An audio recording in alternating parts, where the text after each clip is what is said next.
Hi buddies, welcome back. It's Anne-Sophie, and today I'm going to show you how you can set up a fingerprint to unlock your Thinkphone by Motorola. For that, you want to go to your settings, go to security and privacy, and then go to device lock and go to fingerprint. Now you need to enter your PIN first of all to verify that it's you, and then we can set up our fingerprint. Unlock with your fingerprint, touch the fingerprint sensor to unlock your phone, authorize purchases or sign into apps. Set up using a screen protector. A screen protector can affect how the sensor reads your fingerprint. Each time you add a new screen protector, re-enroll your fingerprint for the best accuracy. Got it?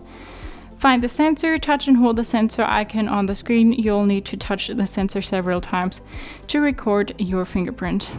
Alright.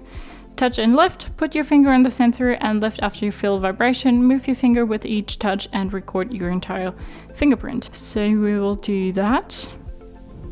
Fingerprint edit. Now you can unlock, log in and make payments with your fingerprint. Done. We have our finger one here. We can delete it with when we click on the little trash can symbol and rename it here.